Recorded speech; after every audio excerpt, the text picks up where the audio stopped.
Tu bois pour te sentir plus à l'aise, pour oser parler, pour être plus drôle, plus détendu, plus toi-même. Et ça marche, sur le moment oui. Mais le lendemain, t'as encore plus mal, plus timide, plus dans ta tête, plus incapable d'aller vers les autres sans un verre à la main. Ce que personne ne t'a jamais expliqué, c'est que l'alcool ne te donne pas confiance en toi, il te la vole. Alors pendant les prochaines minutes, je vais être ton coach de sobriété. Et je vais t'expliquer exactement comment l'alcool détruit ta confiance. Pourquoi tu te sens de plus en plus dépendant de lui pour oser. Et surtout comment retrouver une vraie confiance qui ne dépend de rien ni de personne. Je m'appelle Sylvain Rouget. Pendant plus de 20 ans, j'ai bu quasiment tous les jours. Et pendant des années, je me suis dit que l'alcool m'aidait en société. Que sans lui, j'étais fade, ennuyeux, pas assez. En fait, c'était lui qui détruisait ma confiance. Plus je buvais pour oser, moins j'osais sans boire. Et depuis mai 2022, je ne bois plus. Et j'ai découvert quelque chose de fou. Je suis plus à l'aise aujourd'hui, sobre, que je ne l'ai jamais été avec un verre à la main. Aujourd'hui, avec mon équipe de coach, on a accompagné près de 200 personnes. Des gens qui, comme toi, pensaient avoir besoin de l'alcool pour être eux-mêmes et qui ont découvert l'inverse. Alors c'est parti. Boire pour oser d'abord. C'est le plus vieux piège du monde. T'as une soirée, un dîner, un événement pro, un mariage, un pot de départ, et t'as cette petite boule au ventre. Tu connais cette sensation, ce léger stress, cette appréhension. Et tu te dis, un verre, ça va me détendre, ça va m'aider à me lâcher. Et effectivement, après un ou deux verres, tu te sens différent, plus léger, plus bavard, plus confiant.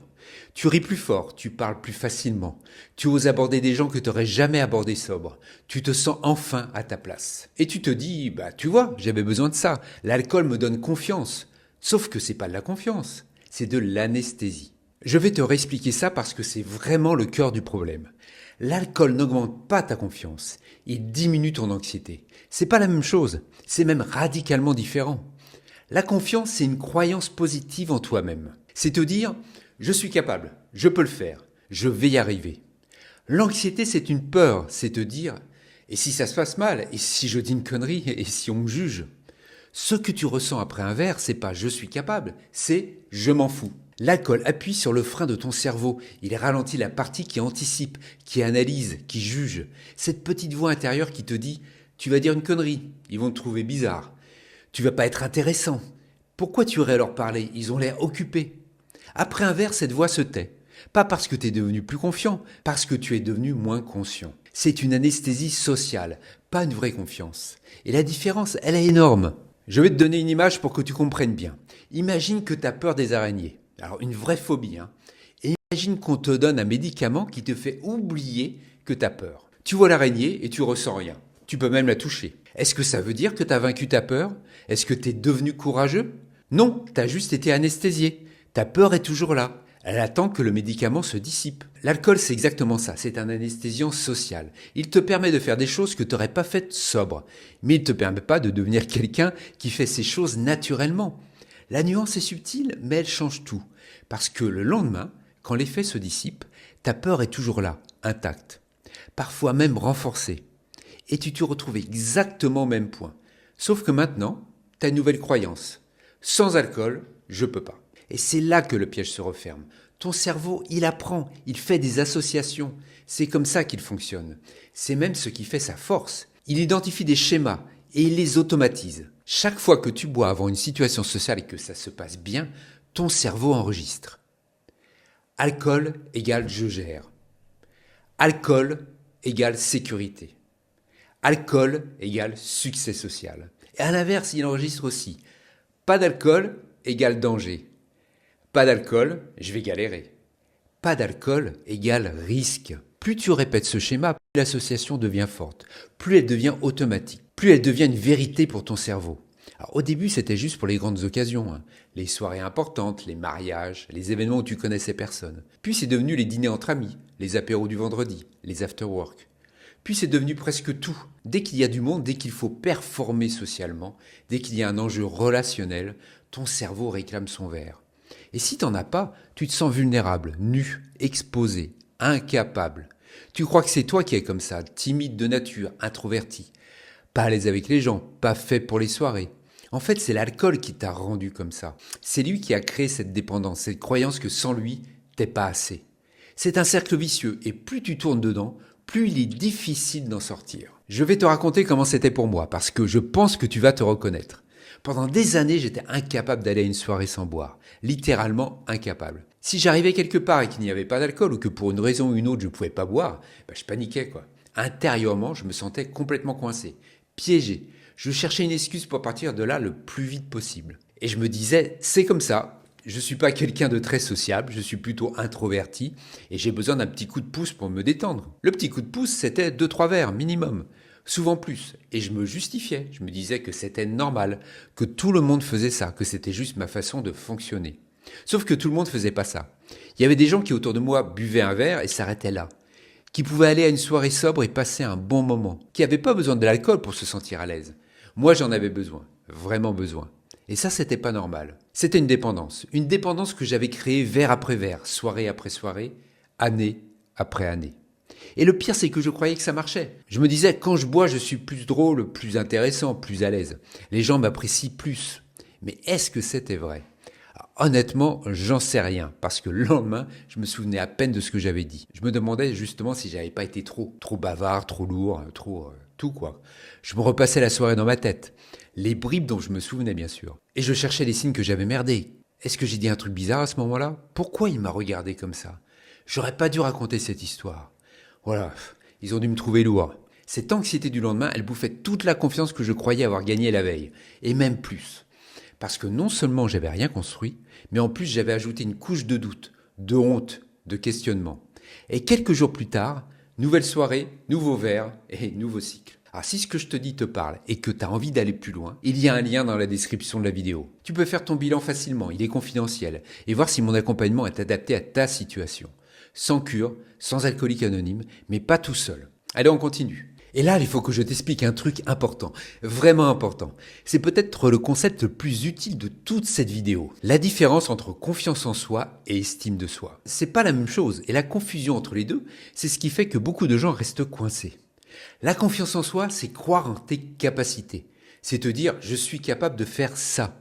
C'est lié à l'action, à la compétence, à l'expérience. Tu peux avoir confiance en toi pour conduire une voiture, pour faire ton travail, pour cuisiner un plat, parce que tu l'as fait plein de fois et que tu sais le faire. La confiance, ça se construit par la pratique, par la répétition, par l'accumulation de preuves que oui, tu peux le faire. L'estime de soi, c'est différent.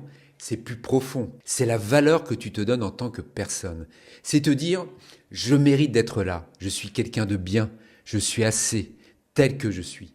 L'estime, c'est pas lié à ce que tu fais. C'est lié à qui tu es. C'est ton rapport à toi-même, indépendamment de tes performances, de tes réussites et de tes échecs. Tu peux avoir une haute confiance en toi dans certains domaines et une faible estime de toi globalement. C'est même très courant. Le mec qui réussit professionnellement mais qui se sent toujours pas à la hauteur. La femme qui est compétente dans son travail mais qui pense qu'elle ne mérite pas son succès. L'entrepreneur qui cartonne mais qui a le syndrome de l'imposteur. Confiance élevée, estime basse. Et l'alcool dans tout ça. L'alcool, il agit sur la confiance, temporairement, artificiellement. Il te fait croire que tu es capable de parler, de séduire, d'être drôle, d'être à l'aise. Il te donne l'illusion que tu peux gérer la situation sociale. Mais il détruit l'estime en profondeur et durablement. Parce qu'à chaque fois que tu bois pour oser, tu envoies un message à ton cerveau. Un message subtil et puissant. Sans alcool, je ne suis pas assez. Et ce message, il s'ancre, il se renforce, il devient la vérité intérieure. J'ai besoin d'un verre pour être intéressant. Sobre, je suis chiant. Sans alcool, je suis pas capable d'aller vers les gens. C'est pas vraiment moi qui suis apprécié, c'est moi sous alcool. Et tu finis par te voir comme quelqu'un qui a besoin d'une béquille, quelqu'un d'incomplet, quelqu'un de défaillant. Et ça, c'est le vrai dégât de l'alcool. Pas la gueule de bois, pas la fatigue, pas les calories. C'est cette image de toi qui se dégrade, doucement, insidieusement, année après année. Tu te regardes dans le miroir et tu vois quelqu'un qui peut pas y arriver seul. Quelqu'un qui a besoin d'être chimique pour être sociable. Quelqu'un qui est moins que les autres. Et cette croyance, elle irradie dans tous les domaines de ta vie. Pas juste dans les soirées, dans ton travail, dans ton couple, dans tes relations, dans ta façon de te traiter toi-même. Alors je me souviens d'un truc qui m'a marqué. Un jour, quelqu'un m'a fait un compliment. On était à une soirée et cette personne m'a dit « T'es vraiment marrant ce soir, t'es super à l'aise ». Et ma première pensée immédiate, automatique, ça a été « Oui, mais c'est parce que j'ai bu ». Je ne pouvais même pas accepter le compliment, je ne pouvais même pas me l'attribuer. Dans ma tête, c'était pas moi qui étais marrant, c'était l'alcool. J'avais totalement intégré que sobre, j'étais moins bien, que je ne pouvais plus voir mes qualités comme étant vraiment les miennes. Et c'est ça la destruction de l'estime. C'est ce vol silencieux de ta propre valeur.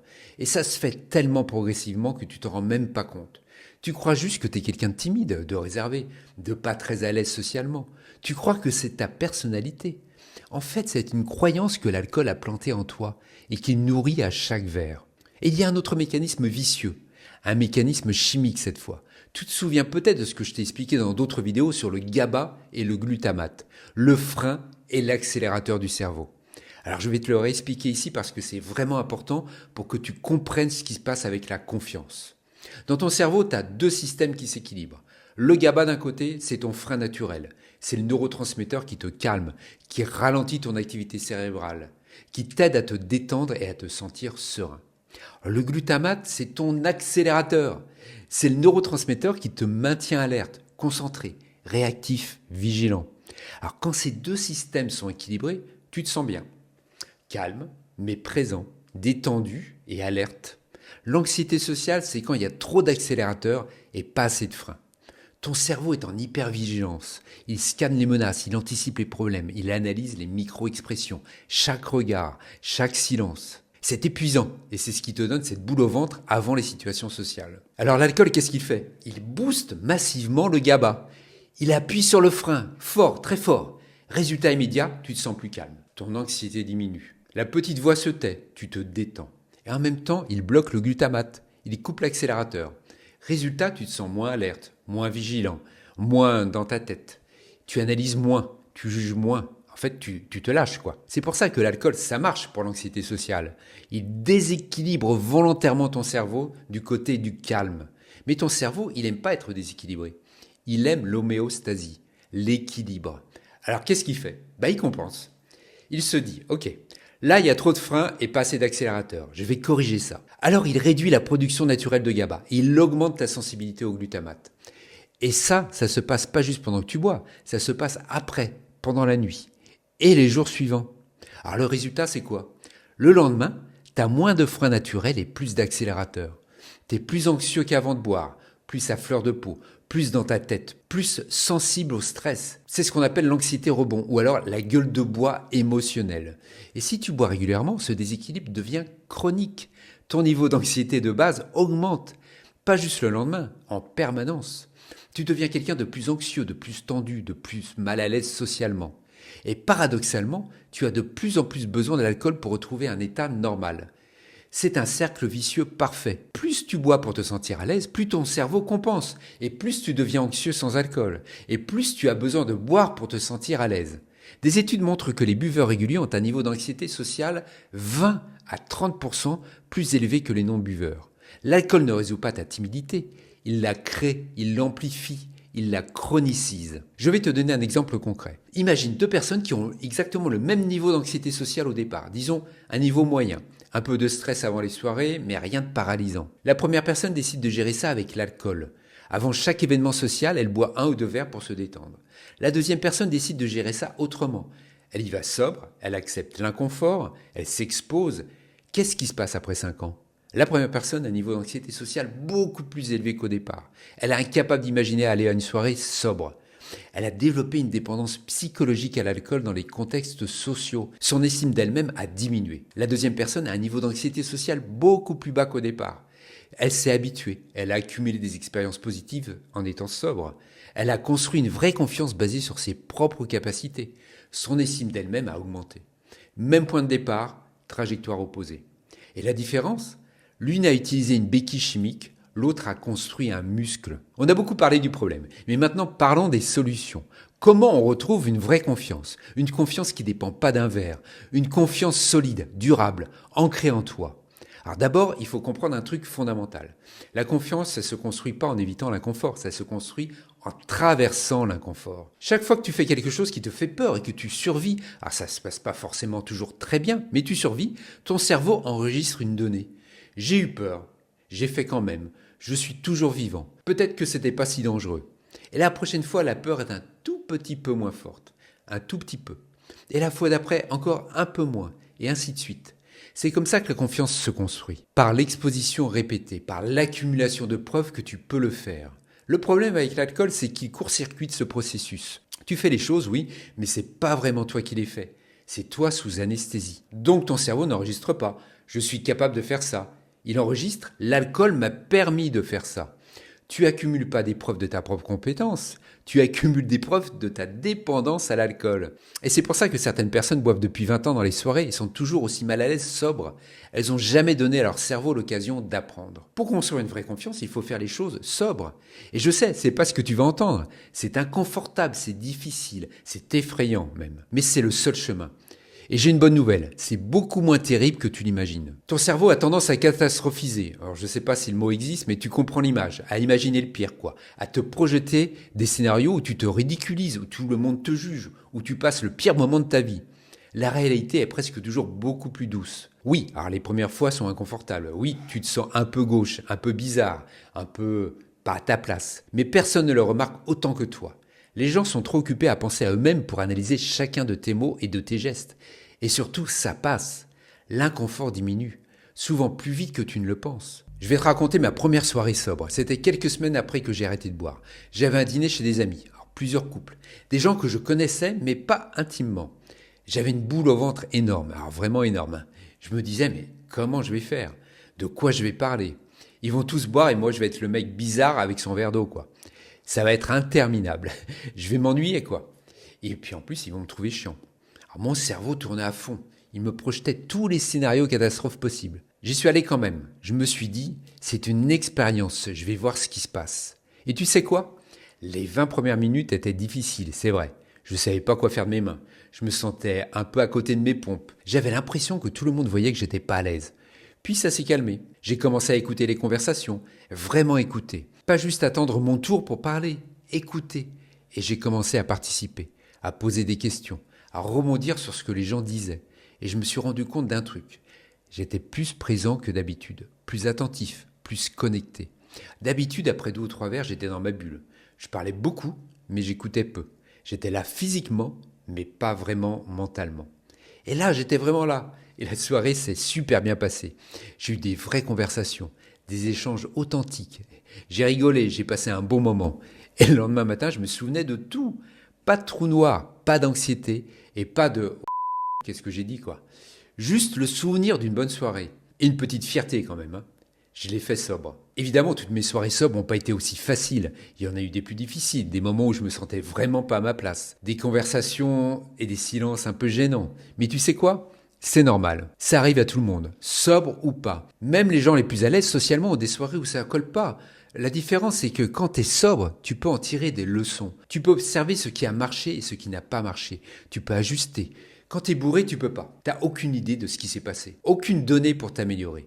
L'apprentissage social, il se fait sobre, pas autrement. Tout ce que je viens de t'expliquer, comment l'alcool détruit ta confiance, la différence entre confiance et estime, les mécanismes chimiques, les techniques pour reconstruire, tout ça, je l'ai résumé dans une fiche PDF. Tu peux la télécharger gratuitement. Le lien est dans la description. C'est un bon rappel pour les moments difficiles. Maintenant, je vais te donner des techniques concrètes, des choses que tu peux appliquer dès ta prochaine situation sociale. La première, c'est ce que j'appelle le momentum social. Le principe est simple. Tu t'échauffes socialement avant les moments importants. C'est comme un sportif qui s'échauffe avant un match, quoi. C'est facile. Il va pas démarrer à froid. Il prépare son corps, ses muscles, ses réflexes.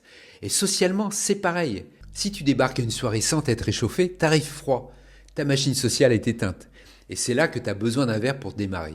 Mais si tu t'échauffes avant, t'arrives chaud, ta machine tourne déjà. T'as pas besoin de béquilles. Comment tu fais concrètement? Avant une soirée, dans la journée, tu crées des petites interactions. Rien de fou, hein, rien d'extraordinaire. Tu dis bonjour aux voisins, pas juste un signe de tête, un vrai bonjour avec un sourire. Peut-être un petit commentaire sur la météo pour engager une petite conversation, mais très courte. Hein. Tu fais une remarque à la caissière au supermarché, du style, je sais pas, rue de journée, ou il fait meilleur qu'hier, non, un truc un peu banal, quoi. Tu souris à quelqu'un dans la rue, tu tiens la porte à quelqu'un et tu attends son merci. Tu appelles un ami pour prendre des nouvelles, alors juste 5 minutes. Et ces micro-interactions, elles activent la machine sociale. Elles te mettent en mode connexion. Elles réchauffent tes muscles relationnels. Et quand tu arrives à la soirée, t'es déjà chaud. Alors t'as pas besoin d'un verre pour lancer la machine, elle tourne déjà. La deuxième technique, c'est la règle des 3 premières minutes. Le moment le plus difficile dans une situation sociale, c'est le début, les premières minutes.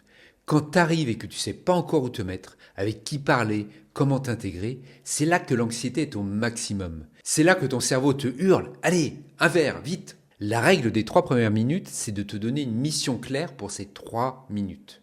Une mission simple, concrète, atteignable. Par exemple, dans les 3 premières minutes, je vais aller dire bonjour à l'hôte et lui poser une question sur comment il va. C'est tout. C'est ta seule mission. T'as pas besoin de briller, t'as pas besoin d'être le plus intéressant de la soirée, juste aller dire bonjour et poser une question. Une fois que c'est fait, ta mission est accomplie. Tu peux souffler. Le plus dur est passé. Et généralement, cette première interaction en déclenche d'autres. L'autre te présente quelqu'un, ou tu rebondis sur ce qu'il a dit, ou tu te sens juste un peu plus à l'aise parce que t'as brisé la glace. Le secret, c'est de réduire l'enjeu, de donner un objectif tellement petit, tellement facile que tu peux pas échouer. Et construire à partir de là. La troisième technique, c'est de changer la définition du succès. Quand tu vas à une soirée en te disant « il faut que je sois drôle, intéressant, que tout le monde m'apprécie », tu te mets une pression énorme. Tu te donnes un objectif impossible. Et forcément, tu te sens en échec. Change ta définition. Le succès, c'est pas être la star de la soirée. Le succès, c'est être allé sobre. Point. C'est tout. T'y es allé, t'as pas bu, t'as survécu, mission accomplie. Après, le bonus, c'est que tu as une conversation intéressante. Le bonus, c'est que tu as fait rire quelqu'un. Le bonus, c'est que tu as passé un bon moment. Mais le succès de base, c'est juste d'y être allé sobre. Et à chaque fois que tu fais ça, tu prouves à ton cerveau que c'est possible. Tu accumules une donnée positive. Tu construis ta confiance pour de vrai. La quatrième technique, c'est de préparer ta boisson. Ça a l'air anodin, mais c'est super important. Quand tu arrives à une soirée et qu'on te propose à boire, t'as pas envie de réfléchir à ce moment-là. T'as pas envie d'hésiter. T'as pas envie de te justifier. Alors prépare ta réponse à l'avance. Je vais prendre un Perrier citron. Un Coca, s'il te plaît. T'aurais un jus de fruits? Ou même apporte ta propre boisson. Une bouteille d'eau pétillante un peu originale. Un kombucha, un mocktail en canette. L'idée, c'est d'avoir quelque chose dans la main, quelque chose de défini, quelque chose que tu assumes. Parce que le moment où on te demande ce que tu bois, ça peut être un moment de vulnérabilité, si t'es pas préparé. Un moment où tu risques de céder. Si t'as déjà ta réponse, c'est réglé, tu passes à autre chose. La cinquième technique, c'est d'accepter l'inconfort. Alors ça paraît contre-intuitif, On passe notre temps à fuir l'inconfort. L'alcool, c'est ça, une fuite de l'inconfort. Mais l'inconfort, c'est pas dangereux, c'est juste désagréable. Et plus tu le fuis, plus il devient puissant.